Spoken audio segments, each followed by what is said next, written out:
5 seasons, millions of fans, and it all ended with a whimper instead of a bang. The show that promised to burn everything down quietly put the fire out itself. Let me be straightforward with you. I genuinely enjoyed The Boys. I think at its peak, it was one of the most sharp, brutal, and unapologetically honest pieces of television that has come out in a very long time. It had a voice. It had edge. It had this relentless energy that made you feel like anything could happen at any moment and that nobody was safe. That's a rare thing to find in TV, and when you do find it, you hold on to it. So when I say the finale failed, I'm not saying it from a place of hate or disappointment for the sake of it. I'm saying it because I genuinely care about what this show was and what it could have been, and I think it deserved a much better send-off than what it ultimately received. Now, the finale itself, when you strip it all back and look at it in isolation, isn't a disaster. I've said before and I'll say it again, the character endings were actually quite poetic when you think about them properly. Homelander, the most feared and powerful soup to ever exist, died as a weak, pathetic, broken man begging for his life.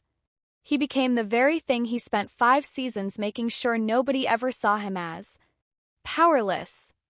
And Butcher, the man who dedicated his entire existence to a war against soups, was ultimately killed by the one person who gave him a reason to be human, because he simply couldn't exist in a world where soups were still breathing. Those endings make sense. They're earned on a character level. I'll defend that. But here's the thing. The journey to get there, the road that was built across the final 2 seasons especially, that's where the real failure lives. Because a great ending means very little when the path leading to it is filled with dead ends, abandoned storylines, and promises that were never kept. And that is exactly what happened with The Boys.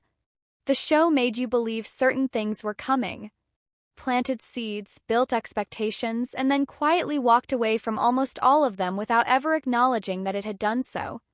And that, more than anything else, is why the finale felt so hollow to so many people.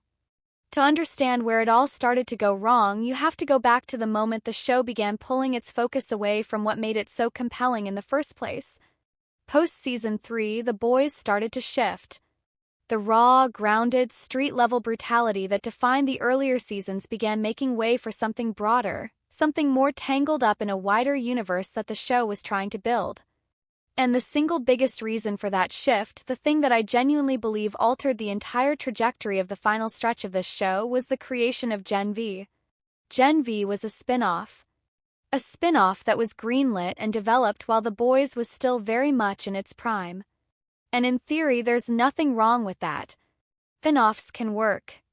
They can exist in the same universe, share the same tone, and complement the parent show without ever needing to hijack its story.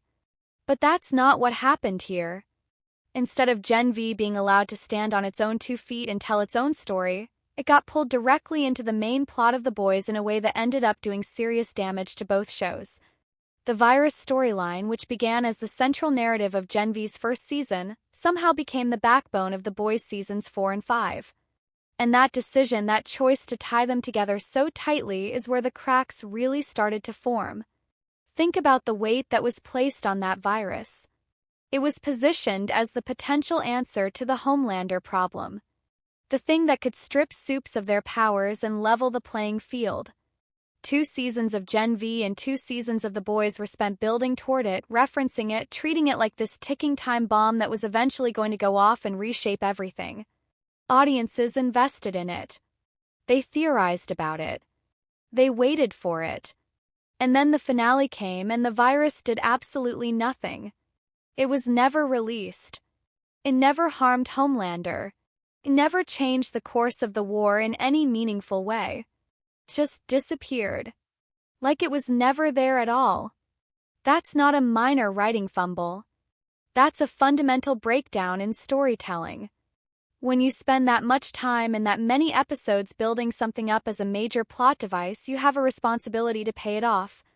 Not necessarily in the way the audience expects, but in some way that justifies the time that was spent on it. The Boys didn't do that.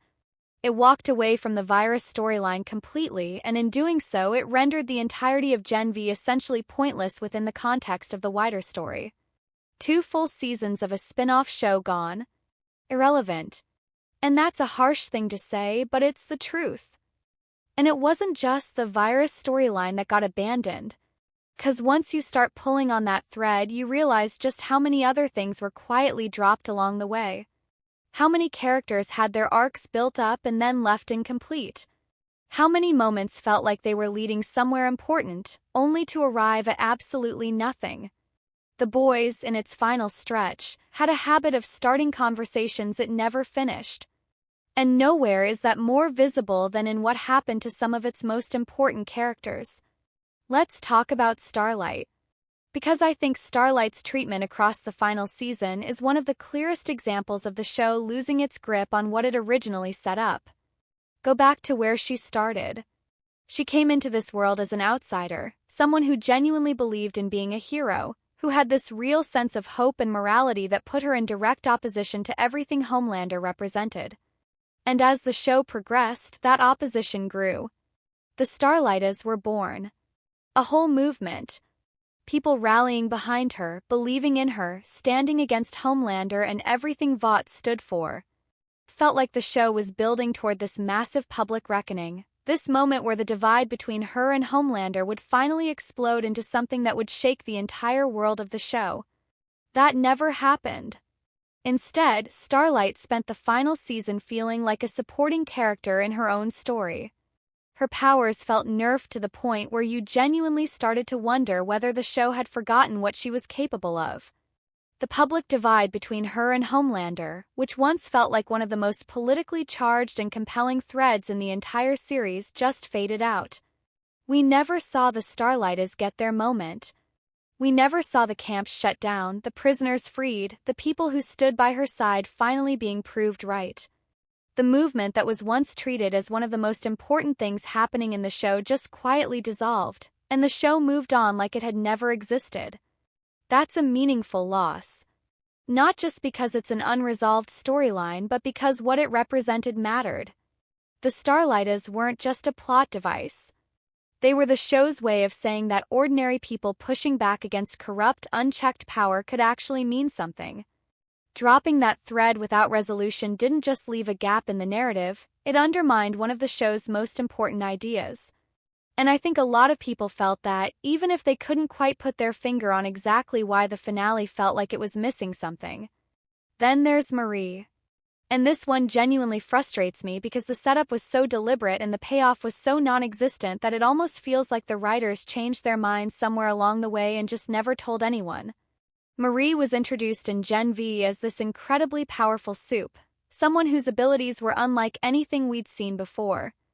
There was serious conversation both within the show and in the wider fan community about how she could potentially strip the Compound V directly from a soup's bloodstream. About how she might be the key to bringing Homelander down in a way that nobody else could. Mother's Milk himself referred to her as someone on Homelander's level. That's not a throwaway line. That's the show telling you she matters. And then she drove away in a van. That was it. That was her contribution to the finale of a 5-season television show. No confrontation with Homelander. No use of her abilities in any way that affected the outcome. No moment where everything that was built around her character actually meant something.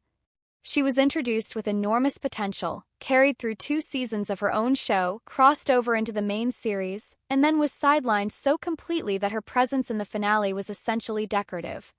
It's baffling when you sit with it because the show itself told you she was important, made you believe that. And then it simply chose not to follow through. What both of these examples point to is the same underlying problem. The Boys, in its final seasons, was carrying too much. It had taken on storylines from Gen V, it had built up character arcs across multiple seasons, it had made promises through its own narrative that it was never going to have the time or space to honor properly. And rather than finding creative ways to condense and resolve these threads, it chose to quietly abandon them. To just move past them and hope that the emotional weight of the ending would be enough to paper over the cracks. For some people it was. For a lot of people it wasn't. 'Cause here's what those abandoned storylines actually cost the show. They cost it stakes. Real, tangible, felt-in-your-chest stakes. When the audience has been watching characters and storylines build for multiple seasons, there's an investment there that runs deep. And when that investment gets paid off, when those threads finally converge and explode, that's when television becomes genuinely extraordinary. That's when you get moments like Harrigasm or the season 3 finale, where the stakes felt so impossibly high that you were leaning forward in your seat the entire time. The boys knew how to do that once. It understood the value of building something slowly and then letting it detonate. But somewhere along the way it lost confidence in that approach, and the finale is where that loss of confidence became impossible to ignore.